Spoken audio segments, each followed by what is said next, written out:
Hey there, my name is Nick Hoff. I'm sitting here in the green room at the Comedy Magic Club, and we are doing another episode of Behind the Punchlines. Just got my trusty questions here. Going to be answering a few of these.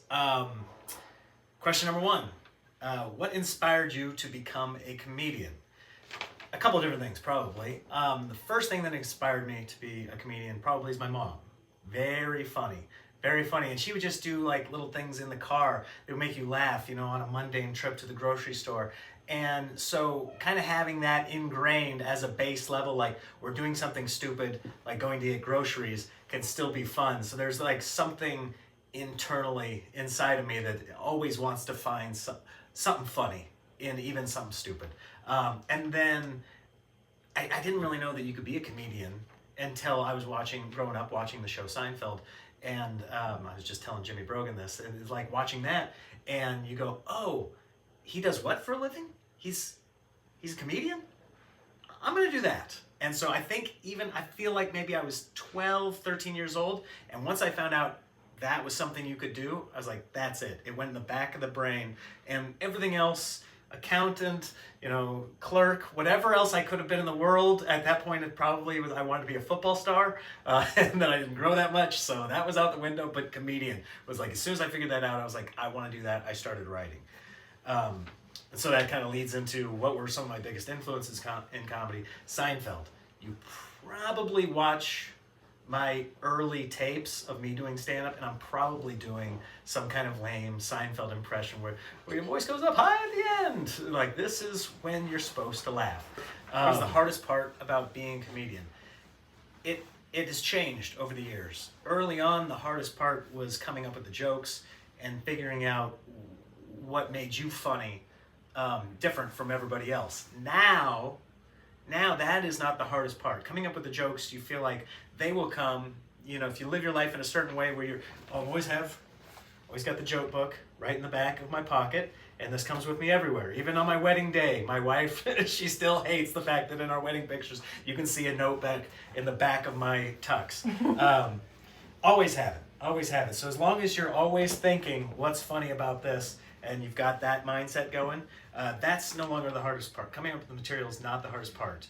Now the hardest part is the touring, because I've got a family now, which brings its own challenges, and so being away from the family for that long, that's tough. It used to be really fun to go to Akron, Ohio. Ooh, I haven't been to Akron. What's new in Akron? Let's go check things out. Now I'm like, I don't need to be in Akron in February, but I do need to be there because that's how I make my living. How do you measure success as a comedian? I think that if you're happy, that's probably the biggest thing, but you gotta make money too, right? Like I'm sitting here, made a little scratch tonight. Jay Leno's on stage right now. Can you see him back there? He's making a little cheese this evening. So that's a big part of success, is being able to sustain yourself as a comedian. But that doesn't take that much, okay? Comedians, by and large, we're pretty low key. It doesn't take a lot to keep us fat and giggly. So as long as you're able to scratch out a living, I think that's success. And then there's obviously varying degrees. How do you stay motivated during tough times in your career? That's tough. And that's something that, I think everybody handles it differently. And for me, it used to be depressing. Even though I'm not somebody that easily gets depressed, it used to be a real big bummer to where you were kind of in a valley of material, and you're like, maybe I'm never going to be funny again. Maybe the only thing I've ever said that's funny, I've already said, and now I'm not coming up with any new stuff. That used to really bother me. And now I realize that's just all part of it, and it's not that big of a deal. So getting through those tough times, just keep getting on stage. And this is, I think, contrary to what some people think. Some people think you gotta get up every night, especially in those tough times. I think sometimes, and I heard somebody quote Patrice O'Neill one time, and he said, they wouldn't see him for a month or two at a time, and they say, hey, where you been? Why haven't you been getting up? And he goes, I had nothing to say. And I think that's okay too. Sometimes you have to, experience something to get through it and have something to talk about. So I don't sweat the tough times. There's still tough times, but I don't sweat it like I used to. What topics do you feel are off limits in comedy? Nothing's off limits, okay? Nothing is off limits. The only limit you have is what you can make funny or not, because you can take the darkest thing and make it funny, and it's palatable for the crowd, okay?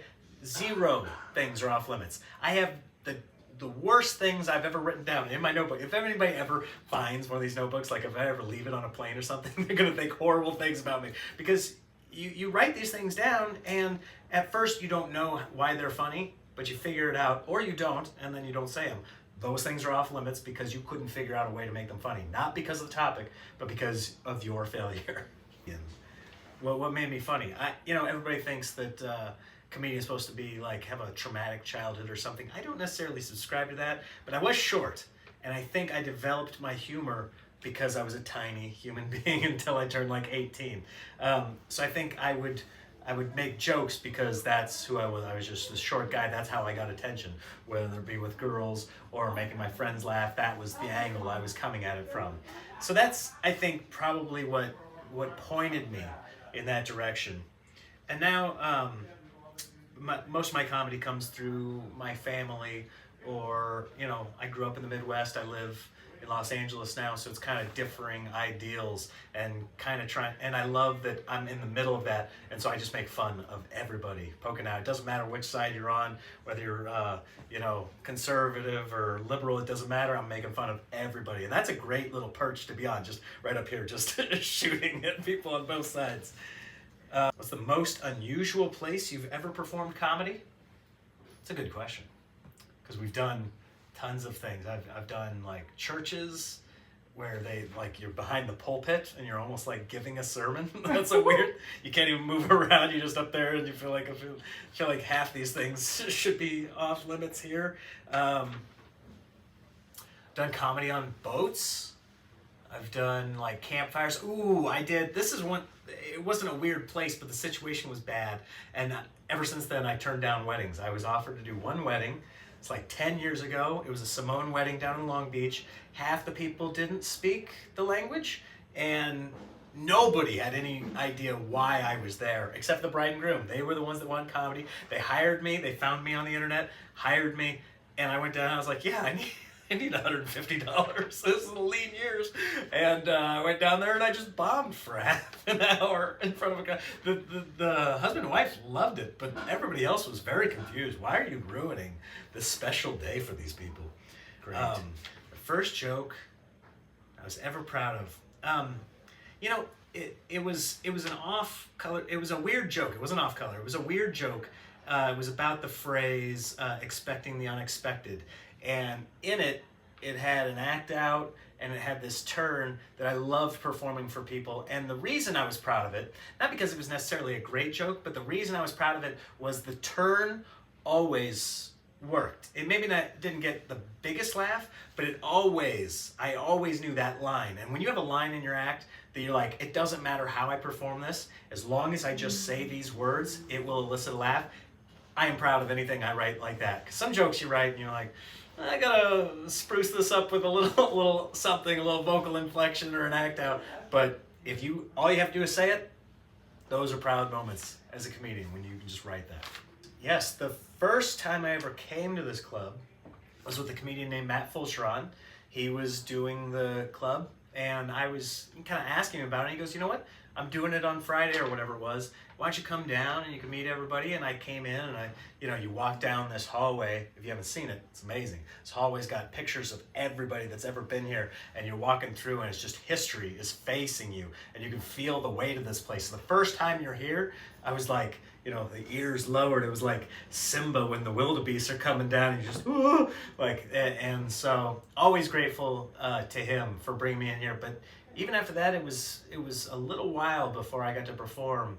But yeah, the first time you go out there and they say your name, outside you're looking cool, or at least you imagine you're looking cool as a cucumber. But inside you're like, man, where I'm standing, everybody who's anybody has stood. And there's something to that.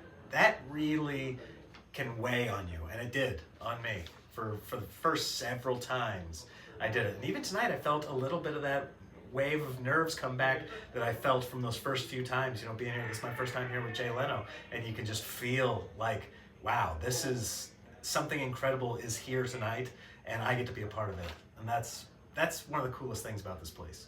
You know, I've been here, coming here every so often for about the last 5 years, I'd say. So it's been a good place, and it feels like a place where you're comfortable. You know, it's not like those first few times, but now you feel like, okay, I know what I'm getting into, and I feel like I know the people, I like the people, and it's a good place to be. Now, I know you have a special on YouTube. Can you tell us a little bit more about it? Yes.